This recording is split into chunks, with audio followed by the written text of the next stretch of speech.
Let's listen to why Jordan Peterson thinks segregation between men and women is needed. Since the 1960s in particular, we've blown off the barriers between men and women in terms of general participation in society, right? And so we've decided that all things considered, spaces isolated to a given sex are suboptimal, right? The schools are co-ed, the public schools, the universities are co-ed, all business enterprises are co-ed, so to speak. And then, of course, so that raises the question, well, should any domains be left sex segregated? No, we don't need segregation of the sexes. Just like how we stopped it with the examples you said, public schools, businesses, universities, and the such. We can just do that with everything else and make everything more gender neutral and more inclusive. Um, if so, how do you walk the fine line between sex segregation for the purpose of facilitating development and sex segregation that turns into prejudice and oppression, right? You don't. If you want to do segregation, you're gonna have to be, use bigotry and oppression in order to make this happen. Rejection on the basis of sex. And then also the thorny question of, well, if most enterprises should be completely open to both sexes, which enterprises should be protected? Do you have any? Obviously, you believe that athletic performance, athletic competition per se, should be one of those protected categories. But do you have any sense of how?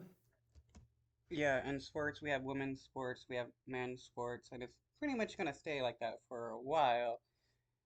Um, Trans people joining sports does not mean um men are playing in women's sports. It's women playing in those sports, men playing in those sports.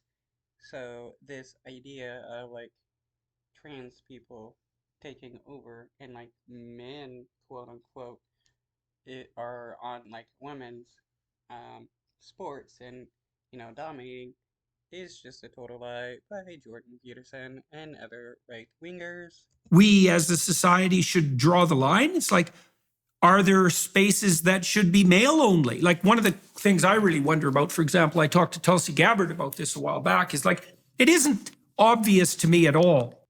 I mean, golf used to be male only. Uh, what? Gentlemen only. Ladies excluded. Is used to be what it's like the acronym for it, or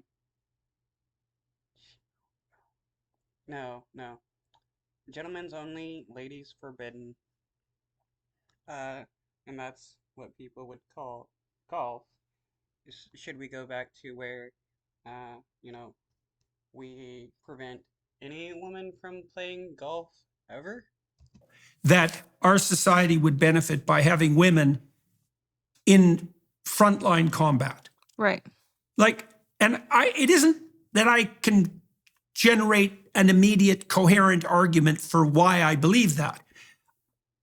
There's something about it that strikes me more deeply and emotionally, I suppose, that Emotionally, I thought men weren't supposed to experience emotion. Jordan Peterson, are you telling me you're a snowflake beta cuck? just there's something preposterous about that. Maybe it's partly because, look, it isn't obvious to me that professional frontline combat, that's pretty damn hard on anyone. That's even really hard on extremely well put together and extraordinarily strong and brave men. Yeah, and it's also hard on extremely well put together and fit and brave women. And so to also presume that that's going to be open to women just seems to me to be taking the whole bloody charade too far. Now, Charade? What charade of allowing women to be in the military. How's that a charade? You could say, well, that I'm old fashioned and prejudiced, although I don't actually think I'm either. Yeah, and Nazis don't think they're racist either. But, it is a thorny question, right? It's like, well, if men and women are equal, then why should there ever be sex segregated spaces of any sort? If men and women are equal, that's because Jordan Peterson doesn't think men and women are equal. Jordan Peterson thinks women are property, and that if a woman is raped, it's only rape if the men that want to bang her get mad about it. We're certainly seeing that on the bathroom front. We're seeing that on the change room front. We're seeing that on the athletic front. So, what do you. The change room front, the bathroom front, the athletic front, these aren't battles, dude. That's the thing with like right wingers. They think all these things are like them fighting against evils and stuff when it's not. And that's because of their religious delusions. Where do you think that the line should be drawn so that there are female spaces and male spaces and that those are protected? And how do you think we manage that, like legally and conceptually? Okay, people can create their own spaces if they want privately. There's like gyms that are women only, and that's totally fine. And they will allow trans women to join unless they're like a bigoted gym. But privately, it's all pretty okay. But if you wanna work in the public and associate in the public, segregation is illegal. I think where any place where either of the sexes is vulnerable, whether that be in regards to privacy, in regards to safety, in regards to anything that relies on your physiology, because of course men and women are physiologically different. I think that's where that sex protection based rights are important. Okay, what do you even mean by that? So prisons, that's an area where women specifically are vulnerable. Okay, then let's stop putting trans women in men's prison and trans men in women's prison and whatever. I mean, we can put them. We can put trans men in men's prison like they should be, and trans women in women's prison like they should be. Of course, shelters, again, bathrooms, locker rooms. Well, bathrooms can easily be made gender neutral. We don't really need, multiple bathrooms for everybody. Gender neutral single occupancy bathroom is easily okay. Same with like a family style bathroom, a slightly larger bathroom where parents would usually take their kids to go to the bathroom and stuff. That's why it's considered like a family bathroom. That can be easily implemented instead of like a gendered bathroom. No woman should be subjected to having a male in that space. So I think it's areas where sex is important. So it's something like there's a subset of areas where the fact of the biological difference between men and women becomes paramount. Correct. Right. And so those would be, well, in change rooms is a really good example of that. But you extended that also to say women's shelters and prisons and so forth. So there's something there that's sort of, what would you say? It's reminiscent of the idea of nakedness, I suppose, because you mentioned vulnerability, right? So when you're stripped down to your most vulnerable, that's when the segregation is most necessary. It's something like that, right? Uh, Wild how he's like equating all of this to being like naked and stuff when no, it's not the same whatsoever. Right? I believe it seems that way. Yeah, I believe there's value in understanding that. I truthfully think anywhere where sex is relevant. There are certain places. Let's consider the workplace. There are certain places where sex isn't necessarily relevant. There are certain places where it are. I like how you mentioned military. That's a very good point. Men and women, there are differences there. All throughout history, men and women have been in militaries, and women have been shown to be as capable as men. It's just these misogynistic men and women that think like, women can't be in the military because it's somehow a quote unquote man's job to, be a fighter. That would, again, make anything that requires sheer strength make men be advantageous and make that more um, achievable. That's what. You would think that because women are nurturing protectors and they will, do whatever to protect their children, that they would be good at battle because they would, be willing and ready to do what is needed to protect their kids and thus their nation. But no, somehow women are supposed to be these like weak people that should only be doing, housework and protected by men. What we're wanting, right? We want to be this powerhouse. We want men at the forefront. So I think where sex plays a role, that's where we kind of have to draw that line. Whether you're feeling stressed, Skip this ad.